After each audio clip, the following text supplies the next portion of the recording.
네, 이어서 하나님의 말씀을 봉독하겠습니다. 고린도전서 3장 1절에서 9절입니다.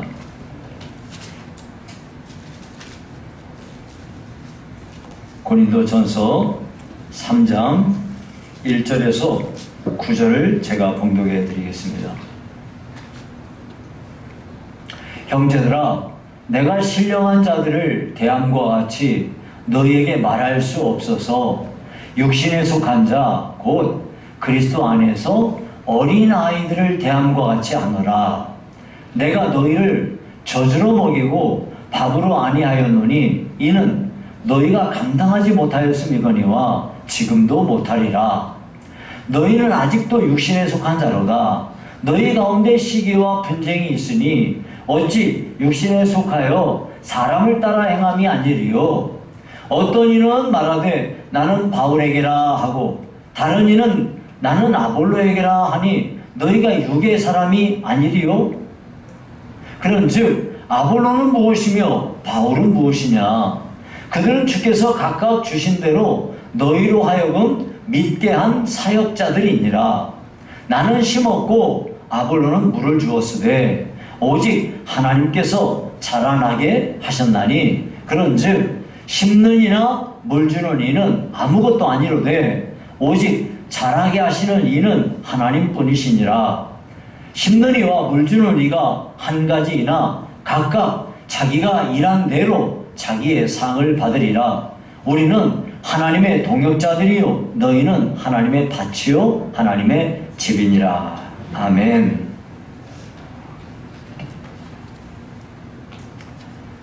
네, 고린도전서에 따르면 인간을 셋으로 구분합니다.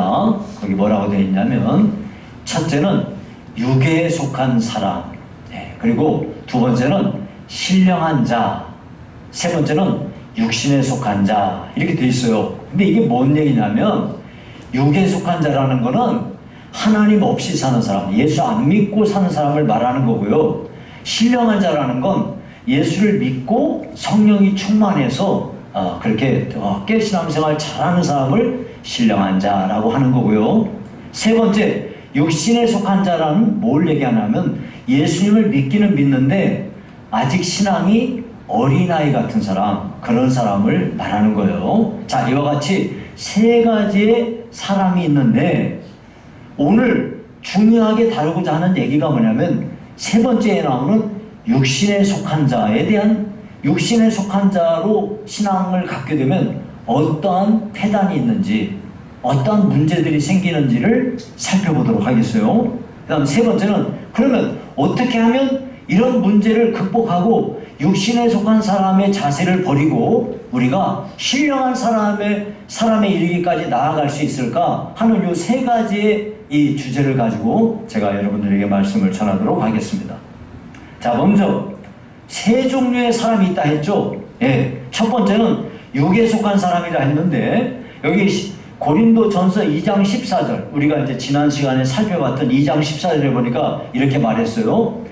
육에 속한 사람은 하나님의 성령의 일들을 받지 아니하나니 이는 그것들이 그에게는 어리석게 보이며 또 그는 그것들을 알 수도 없나니 그러한 일은 영적으로 분별되기 때문이라. 자, 그거 보면 내버려 두세요. 자, 여기 보니까 육에 속한 사람은 그랬어요. 예, 제가 아까 말씀드렸죠? 육에 속한 사람은 하나님하고 상관없이 사는 사람, 예수님 안 믿는 사람을 말하는 거예요. 그럼 이런 사람은요, 우리 같이 예수 믿고 오늘 이렇게 아침 일찍 여기 나와서 이렇게 하는 거 보면은요, 그냥 예의상 봐주는 거지. 그 사람들이 볼 때는 우리가 어리석게 보이죠. 저 사람 참 딱하다. 왜 저렇게 사냐. 교회다가 헌금을 갖다 바쳐? 이야, 진짜 말도 안 된다. 이렇게 하는 거죠. 왜 그러냐면 그 사람들은 그런 걸 알 길이 없는 거예요. 왜냐하면 그 사람들은 영적인 일에 대해서 완전히 까먹는이기 때문에 영적인 세계를 몰라요. 여러분 집안에서도 예수 안 믿는 가족들이 여러분을 우습게 대할 수 있어요. 왜 그러냐면 그 사람들 입장에서는 당연해요. 왜냐? 육에 속한 사람이기 때문에 그렇다 이겁니다. 이 사람들은 자기 육신의 욕망을 따라서 본능대로 그냥 자기의 욕구대로 살아가는 그런 사람들이에요. 예. 근데 여러분, 원래 인간은요, 하나님의 형상대로 지음받았어요. 창세기 1장에 나오죠. 예. 하나님의 형상대로 지음을 받았어요. 그러면 하나님의 형상대로 지음받았다는 게 뭔 얘기냐면, 하나님은 영이시기 때문에 영이에요. 그래서 우리도 또 하나님을 닮은 자이기 때문에 우리가 영적인 존재라고요. 영적인 존재라는 얘기는 뭐냐면, 육신적인 것만 갖고는 해결이 안 되는 사람이라 이거예요. 그래서 여러분, 우리는 육신적인 것이 아무리 많이 다 내가 원하는 소원대로 돈이 많고 내가 뭐 큰 부자가 되고 엄청난 걸 내가 다 가졌다 해도, 아무리 많은 걸 가졌다 해도 여러분 마음속에 만족이 없어요. 마치 갈증이 났을 때 바닷물을 마신 것과랑 같아요. 바닷물 마시면 어떻게 되죠? 더 많은 갈증이 나요. 여러분, 혹시 여러분들 가운데 오징어 게임 보신 사람 있어요, 여기? 오징어 게임 보신 분들이 계실 거예요. 오징어 게임이라는 게임이 말도 안 되는 게임이에요. 한 사람당 목숨값을 1억으로 쳐가지고 1등 하는 사람한테 몰빵 다 그 돈을 주는 거예요. 456명인가? 456억인가요? 네, 456억을 한 사람한테 다 주는 거예요. 근데 그 게임을 누가 창안했느냐? 그 게임을 만들어낸 사람이 누구냐면은, 너무너무 돈이 많아가지고 할 거 이것저것 다 해보니까 너무 심심해. 뭘 해도 재미가 없어. 그래가지고 그런 게임을 만들어가지고 자기가 직접 그 게임에 들어가는 거야. 그래서 다른 사람들이 볼 때는 그 사람 죽은 줄 알았는데 깜짝같이 안 죽게 싹 빼돌리는 거, 이런 걸 모두 기획해가지고 한 거야. 그게 오징어 게임이야. 오죽했으면 그러겠어요. 사람은요, 아무리 많은 걸 얻어도 만족이 안 돼요. 오직 인간은 영적인 존재이기 때문에 영적인 것이 만족이 되어야 그 사람이 만족하게 되는 거예요. 여러분, 하나님은요, 우리 사람들이 사람답게 살기 위해서 인간에게 이성을 줬어요. 그 이성을 가지고 하나님도 알게 되고, 이 이성을 가지고 세상이 얼마나 아름다운지, 이 세상이 얼마나 조화롭고 선하고 의로워야 되는지, 이런 걸 우리가 다 하면서 살아요. 근데 이 이성이 죄지어가지고 타락해버리니까 그 잘못된 이성을 가지고 무슨 일을 하느냐? 하나님이 안 계시다는 존재, 하나님이 안 계시다는 것을 증명하려 들고 온갖 불법과 불의를 저지르고 하나님을 대적하는 공산주의 사상 만들어내고, 하나님의 창조를 부인하는 진화를 만들어가지고 이것이 마치 진리인 양 온 세계에다 퍼뜨리고, 이런 걸 누가 하냐? 인간의 타락된 잘못된 이성을 가지고 하는 거예요. 아무리 많은 걸 사람들이 가져도요, 절대 사람들은요, 채워지는 것이 아니라 도리어 불편하고 불안하고 고민이 생기고 어둠 속에 끌려 살고 이렇게 되는 것이래요. 이게 바로 인간입니다. 이런 사람이 바로 육에 속한 사람이다 이겁니다. 이런 사람은 신령한 세계를 전혀 알 수가 없어요. 그래서 성경에 따르니까 이런 사람들은 하나님을 찾지도 않고 하나님께 대한 모든 걸 아무것도 알지 못하고 보지 못하고 들어도 듣지 못하고 이런 사람으로 살게 된다, 그런 말이죠. 이렇게 육에 속한 사람이 예수님을 믿고 구원을 받는다는 거는, 이거는 완전히 죄악의 옛사람이 완전히 죽어버리고 새로운 피조물이 되기 전에는 절대 불가능한 거예요. 그래서 우리가 전도해야 되는 겁니다. 전도 안 하면 그 사람들, 여러분이 그 사람 저래도 저 사람은 뭐 법이 없어도 살아.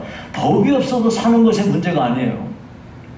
예수를 안 믿으면 그 사람은 반드시 지옥 가는 거예요.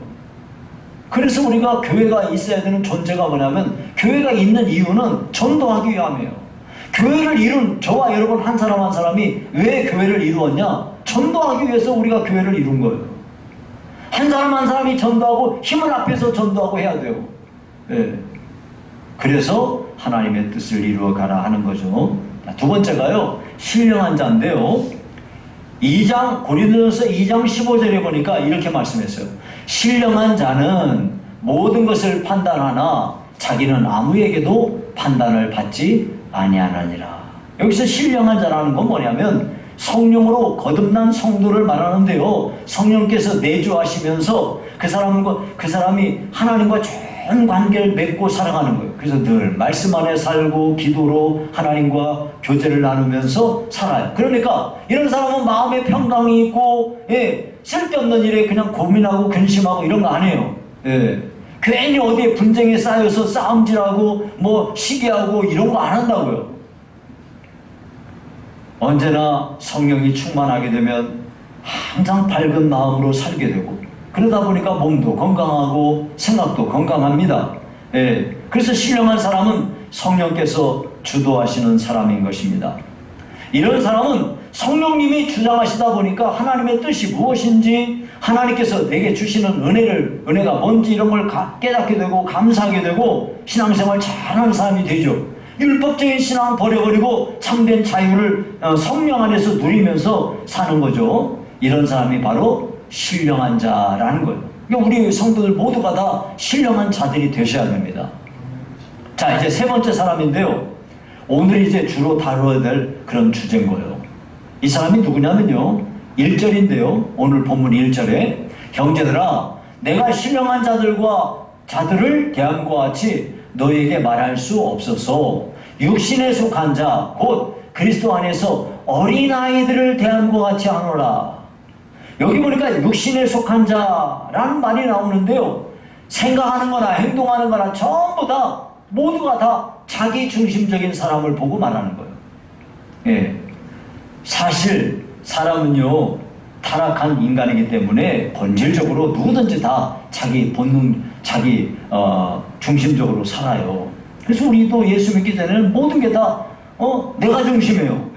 나한테 이거 하면 나한테 유리하는가? 이거 하면 나한테 이익인가? 이게 모든 것의 기준이 되죠.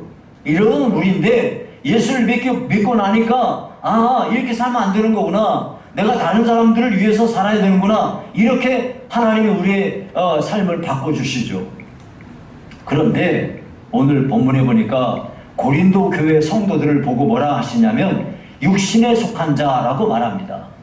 육신에 속한 자. 육신에 속한 자라는 거는 요 앞에서 얘기한 육에 속한 사람하고는 달라요. 육에 속한 사람하고 육신에 속한 자는 다르다고요. 육에 속한 자는 예수 안 믿는 사람을 말하고, 지금 이야기하는 거는 예수님은 믿는데 믿음이 어린아이 같은 사람을 말하는 거예요. 자, 그러니까 육신에 속한 자라는 거는 신앙이 미숙해가지고 예수를 믿기는 믿지만 여전히 매사에 자기 중심이야. 모든 걸 내가 중심이야. 그래서 누구든지 예수님을 믿으면요, 여러분 이걸 아셔야 돼요. 성령 세례 받는 거예요. 내가 예수님을 진짜로 나 예수님 믿어요 하고 예수님을 내 구주로 영접하잖아요. 그러면 성령 세례가 우리에게 임하는 거예요. 그 다음부터 성령님이 내 안에 내주하세요. 내주라는 게 뭐냐면 내 안에서 거주하신다고 말해요. 성령님이 내 안에 내주하시면서 우리의 삶을 이끌어 가신다고요. 우리를 보호하시고 깨닫게 하시고 은혜를 베풀어 주시는 거예요. 그런데 성령님이 내 안에 계시긴 계신데 내가 성령님을 인정하지도 않고 저 귀퉁이에 몰아넣고 여전히 예수님을 믿으면서도 내 고집대로 내가 하고 싶은 대로 해버린다. 그러면요, 이런 사람은 바로 믿음이 어린 사람이에요. 그래서 교회를 40년 다녀도 50년 다녀도 여전히 아니면 여러분 내가 모태신앙이야, 모태신앙이라 해도 여태까지 신앙이 여전히 모든 일이 다 자기 중심적이야. 이런 사람은 육신에 속한 자라 이거예요. 자, 여러분, 육신에 속한 사람은 어린아이 같은 신자를 말하는데요, 여러분 애들은 어때요? 매사가 자기 중심이에요, 엄마 중심이에요? 애들은요 매사가 자기 중심이에요. 자기 마음에 안 들면 울어 제끼고 뭐 난리치고 떼쓰고 고집부리고 그렇게 하는 거예요. 그건 정상이에요, 걔가. 왜냐하면 어린이니까요.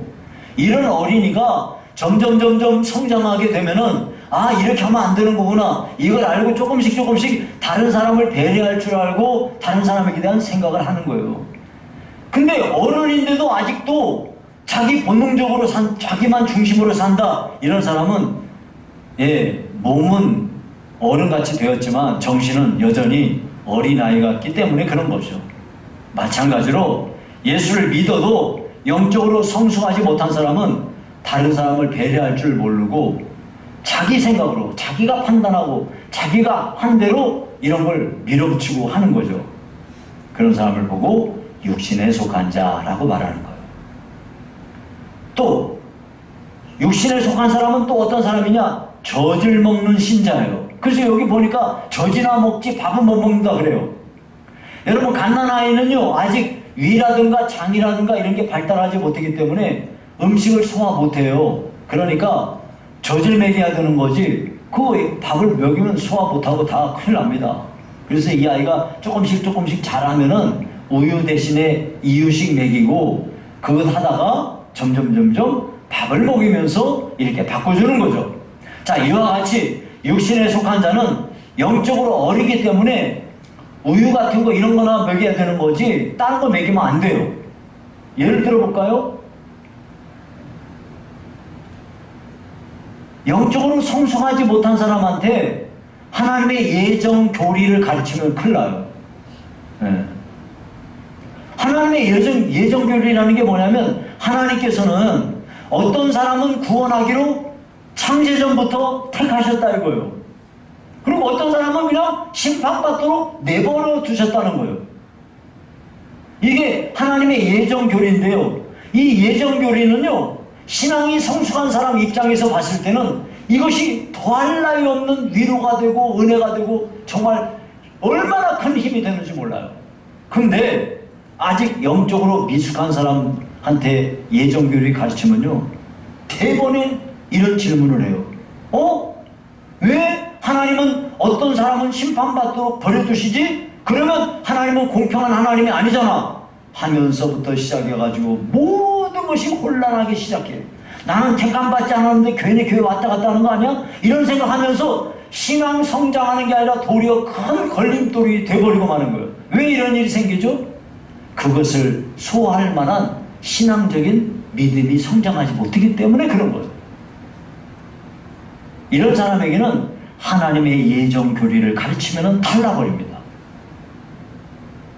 그래서 2절, 오늘 본문의 2절은 이렇게 말하는 거예요. 이는 너희가 감당하지 못하였음이거니와 지금도 못하리라. 이 지금도 못한다는 게 뭔 말이에요?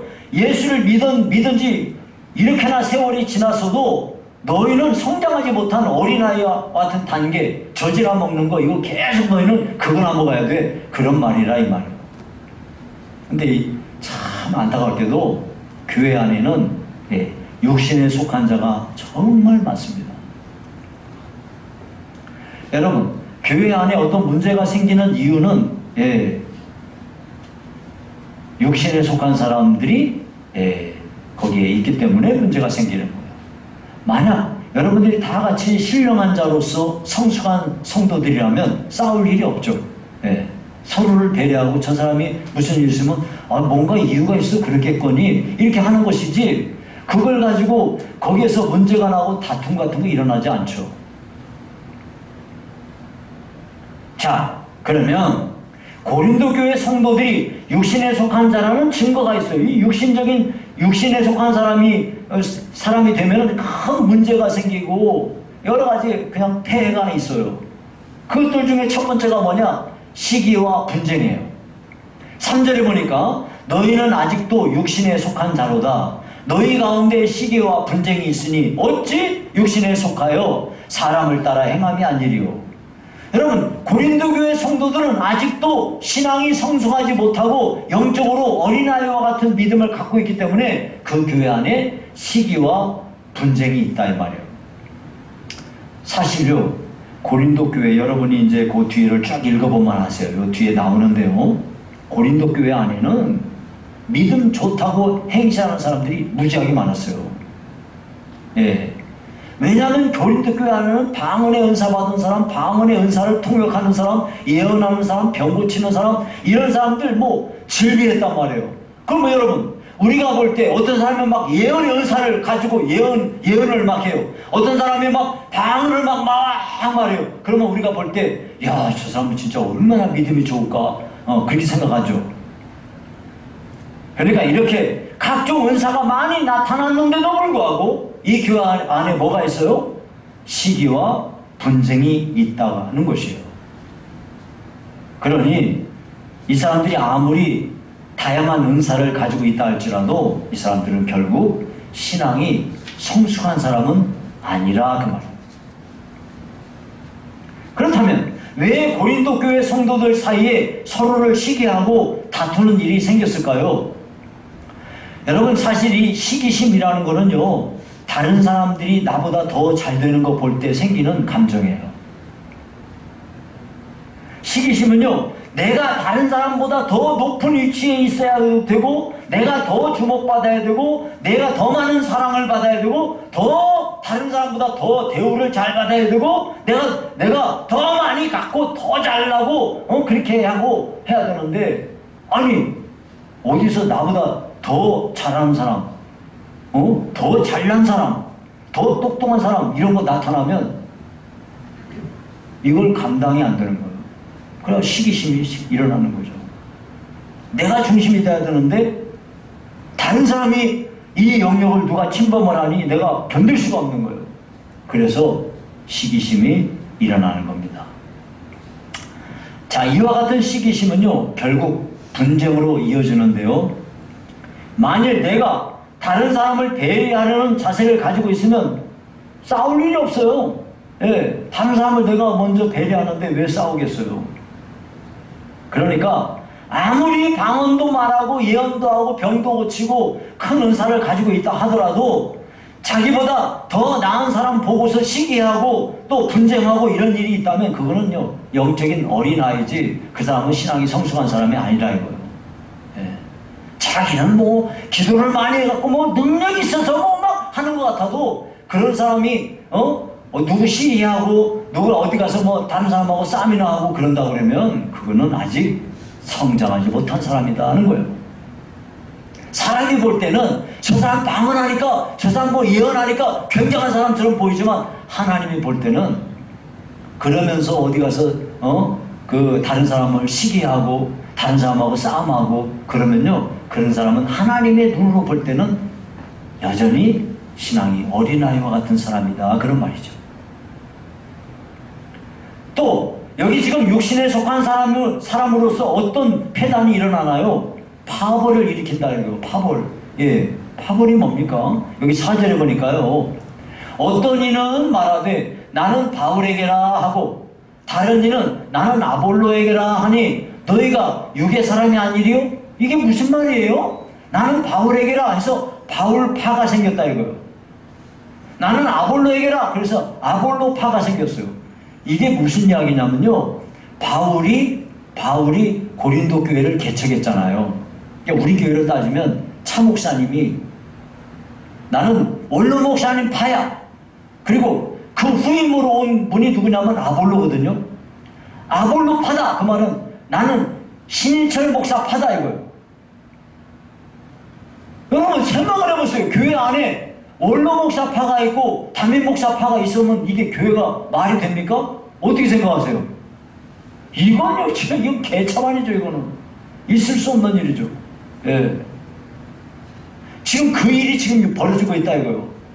그러니 정말 이게 참 기가 막힌 일 아닙니까? 물론 개척자인 바울 사도를 좋아하는 성도가 있는 거 그건 너무너무 당연한 거예요. 우리 교회에서도요. 예, 여러분 담임 목사님 저보다 원로 목사님을 여러분이 더 존경할 수 있어요. 너무너무 당연한 거예요. 얼마든지 있을 수 있어요. 그게 잘못된 거 아니에요. 반대로 원로 목사님보다 담임 목사님을 더 좋아하고 따르는 사람이 있을 수 있어요. 이게 잘못된 거냐? 아니에요. 정상이에요. 얼마든지 그럴 수 있어요. 문제는 이런 사람들이 서로 세력을 형성해가지고 나는 뭐 누구 파다 해가지고 교회를 분열시킨다는 데 문제가 있는 겁니다. 이렇게 교인들을 누구 파 하면요, 무슨 일이 생기냐면 교인들이 줄을 서요. 원로 목사님 파로 줄을 서. 자, 담임 목사파로 줄을 서. 이러면요, 여러분 지금 교회들 가운데 이런 교회들이 덜어 있어요. 야, 정말 이거 얼마나 비극입니까? 교회에 무슨 파가 있습니까, 여러분? 이거 있을 수가 없습니다. 그래서 성경에 말하지 않습니까? 성령의 하나 되게 하심을 힘써 지키라. 교회 안에서는 누구파 있을 수가 없어요. 그래, 여러분들이 이거를 말씀으로 적용하자면 우리 유치부는 잘 되기를 바라고 유초등부는 그냥 이런 거는요 있을 수 없는 일이에요. 그런 사상을 갖고 있다는 것 자체가 매우 나쁜 거예요. 우리 부서만 잘 되는 게 아니고 다른 부서도 잘 되기를 진짜로 바라셔야 돼요. 그래서 전체로 볼 때 우리 부서 안에 누가 이 사람이 우리 부서에 꼭 필요하지만 이분이 저 부서에 더 필요하겠다. 그러면 얼마든지 이분을 거기로 보내드릴 수 있는 그런 실력을 갖고 있어야 이분이 신앙이 성숙한 거지. 너네는 어떻게 되든지 말든지 우리만 잘 되면 된다. 이거는요 아직 신앙이 미숙하다 이거.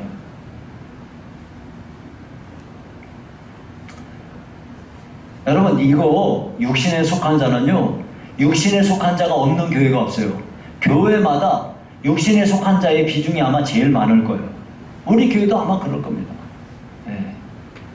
그러면 육신에 속한 자로서 계속 신앙생활을 하면은 그러면 하나님께 영광을 별로 잘 돌리지도 못하고 그래도 교회도 봉사도 한다고 하고 뭐 나름대로 헌금생활도 열심히 하고 이렇게 하는데 여전히 하나님이 보실 때 육신에 속한 자라고 그러면 이거 얼마나 비극입니까?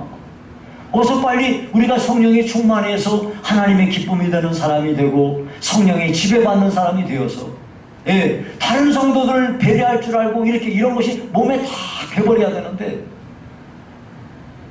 이게 안 되시는 분이 너무 많아요. 자, 얘가 빈근한 예를 들어볼게요. 시험은 들지 마세요. 예를 들어서 하는 얘기예요. 요즘처럼 이렇게 자리가 헝 비어있으면 아무런 문제가 없어요. 아무 데나 앉아도 뭐 누가 뭐라 그래요. 코로나가 참 이런 점은 참 좋아요. 이게 서로 딱딱 떨어져.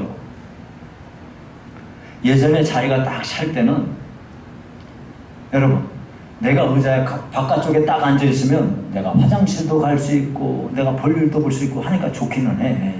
그래서 내가 이 자리에 딱 앉았는데 이 가운데 자리가 두 사람 앉을 수 있게 비어있네. 그러면 누가 이 자리에 앉으려고 딱 오면은 다리를 가라 이거지.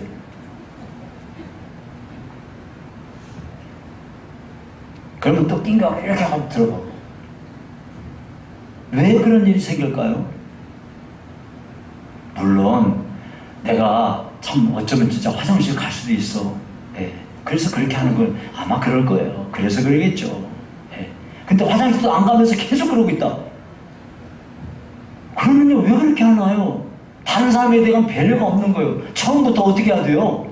가운데로 딱 가서 앉아줘가지고 다른 사람이 내 옆에 쉽게 앉을 수 있도록 해주셔야 돼요. 여러분이 신앙이 성숙하면 여러분이 오셨어도 맨 뒷자리부터 딱 안 앉는다고요. 왜? 늦게 오는 사람이 뒷자리에 쉽게 딱 앉을 수 있도록 내가 그 자리를 포기하고 앞으로 와서 앉아주는 거예요. 다른 사람에게 대한 배려예요. 이런 게 아주 사소한 일이지만 이런 일들이 우리 삶에 비일비재합니다.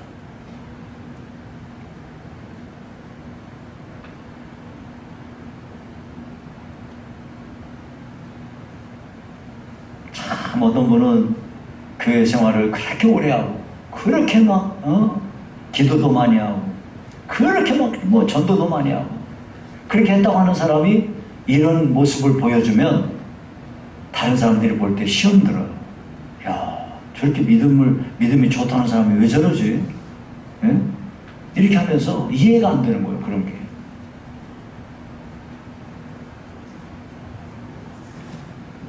자, 그러면 이런 문제를 어떻게 한번 해결할 수 있을까요?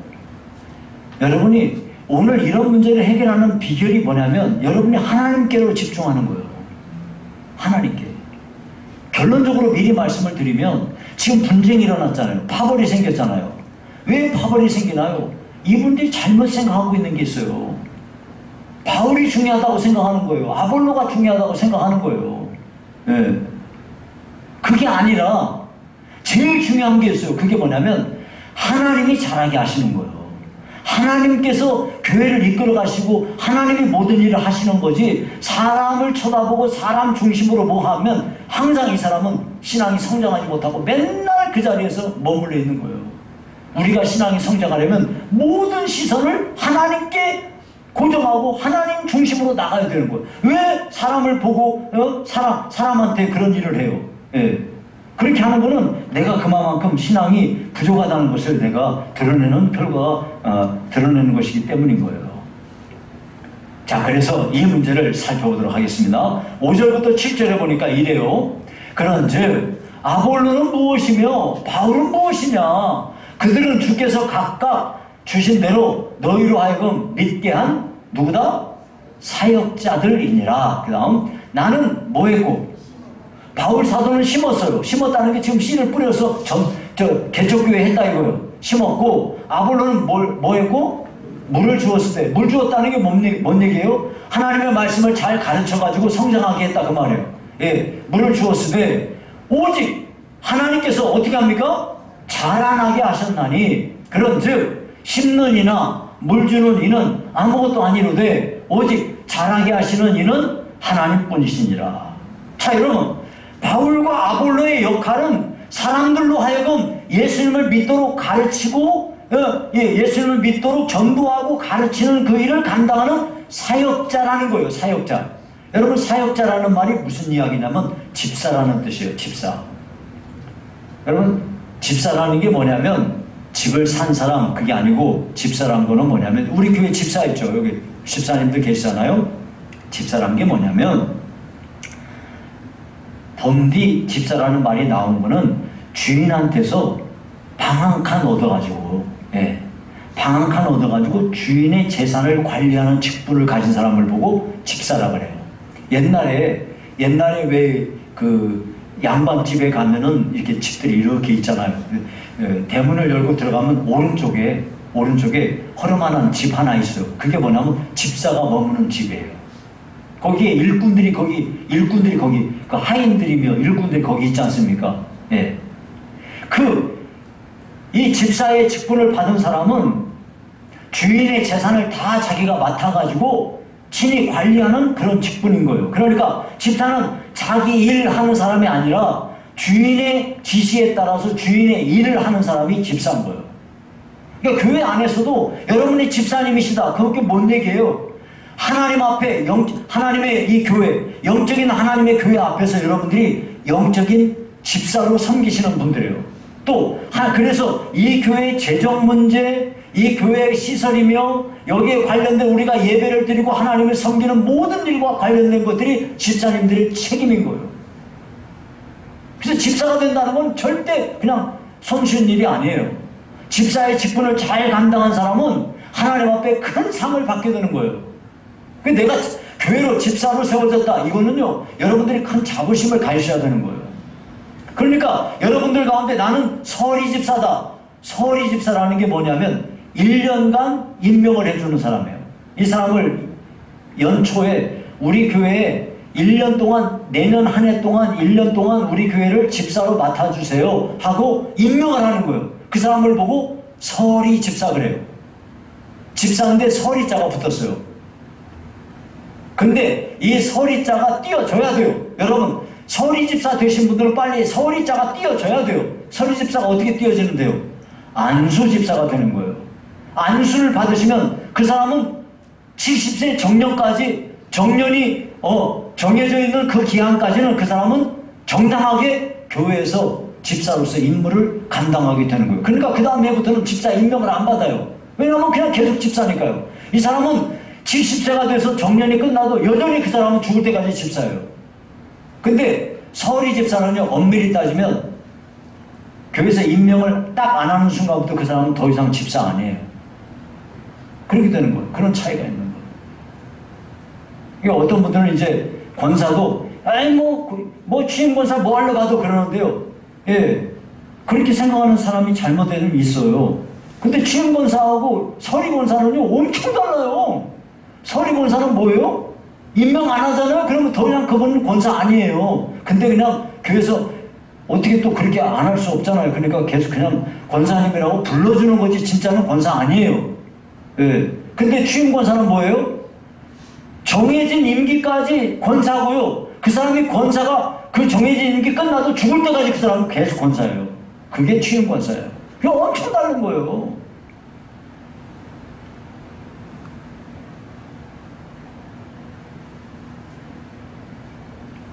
네, 이 집사가 바로 그 사역자를 말하는 거죠. 자, 그래서 여기 구절을 보니까요.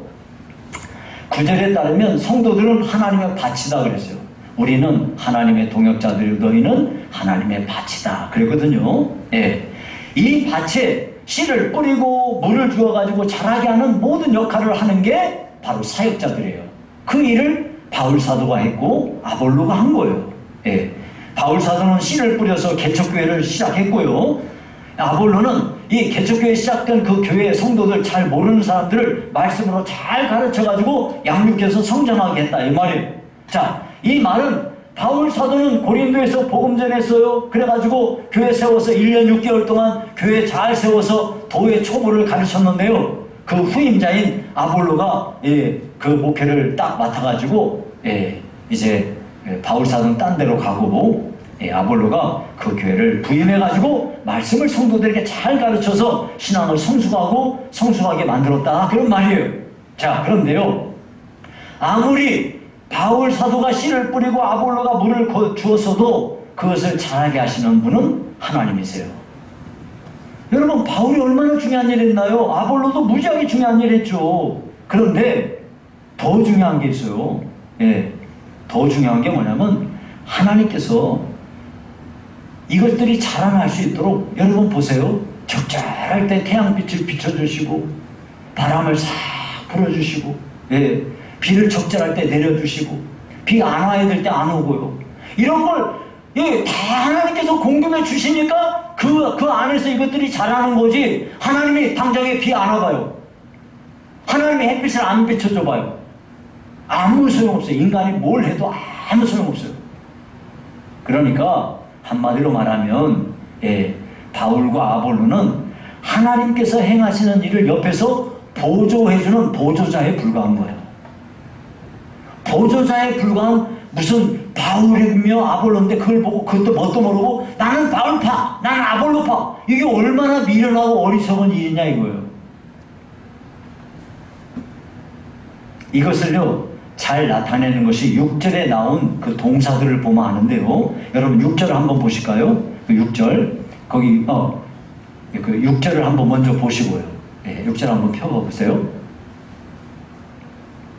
나는 심었고 아볼로는 물을 주었으되 오직 하나님께서 자라나게 하셨나니 그랬죠? 자, 그러면 이제 여기 지금 심었고 물을 주었고 자라나고 이 세 가지 동사가 있는데요. 여기서 심었다, 물을 주었다, 이거는요 헬라어로 부정과거예요. 부정과거가 뭐냐면 이 헬라어, 신약 성경이 기록된 언어는 그리스어거든요. 그리스어 또는 헬라어라고 그래요. 근데 이 헬라어는 우리는 과거 그러면 지나간 일은 모두 다 과거예요. 근데 이 헬라어는 과거가 그냥 하지 않고 딱 구분이 되어 있어요. 부정과거와 미완료 과거라는 게 이 둘로 구분이 되어 있어요. 어떻게 구분이 되냐면 부정과거라는 거는요 과거의 어느 한 시점에 딱 한 번 하고 끝나버린 거예요. 이걸 보고 부정과거라고 그래요. 미완료 과거라는 건 뭐냐면 과거의 어느 시점에서 시작한 것이 지금까지 쭉 계속되고 앞으로도 계속 가고 뭐 이런 걸 보고 미완료 과거라 하는 거예요. 근데 여기 앞에 보니까 바울은 심었어요. 아볼로는 물을 주었어요. 이거는 부정과거로 쓰였어요. 그러니까 과거의 어느 시점에서 딱 하고 그걸 끝나버린 거예요. 그런데 하나님은 어떻게 했어요? 자라나게 하세요. 하나님은요 그때부터 개척교회 시작할 때부터 자라게 해가지고 지금도 자라고 앞으로 계속 자랄 거예요. 이걸 하는 거예요. 그러니 누가 중요합니까? 과거에 하나 딱 한 게 중요합니까? 계속 자라게 하는 게 중요합니까? 하나님이 중요하죠. 자라게 하시는 하나님이 중요한 겁니다. 여러분, 그러니까 교회도 마찬가지죠. 교회의 교역자들이요, 우리 사역자들, 교역자들은요 언제든지 바뀔 수 있어요. 저도 바뀔 수 있고 교역자들은 언제든지 바뀔 수 있어요. 그런데 이 사역자들을 통해서 하나님께서는 사람들의 마음도 변화시키고 그렇게 하게 됩니다. 그런데 하나님께서는 그러한 사역자를 동원해서 하나님의 일들, 하나님의 그 사역을 한순간도 중단하지 않고 계속 진행해 가시는 거예요. 그러니까 하나님이 하시는 일을 도와주는 이런 사역자들이 중요한 게 아니고 하나님이 중요한 거예요. 그러니까 여러분, 우리의 신앙이 성숙하려면 내가 무슨 일을 섬길 때에도 사람 보고 하지 말고 하나님 보고 하시고, 사람을 보면 어쩔 거야. 뭐 사람 눈치 보고 할 필요 없고, 우리의 신앙이 이 어린아이 같고 젖이나 먹는 신앙을 버리고 성숙한 신앙인이 되려면 우리의 모든 초점이 하나님께로 가야 돼. 하나님이 하시는 거지. 하나님이 그 사람 통해서 하는 거지. 요 며칠 전에 길거리에서 우리 교회 최근에 잘 안 나오시는 분을 만났는데 그분이 저를 보고 그러시는 거예요. 목사님 너무 보고 싶었습니다. 거기까지는 좋아요. 목사님 보고 싶었으니까 좋죠. 근데 그 다음 얘기가 참 심각하더라고요. 하나님보다 목사님이 더 보고 싶었습니다.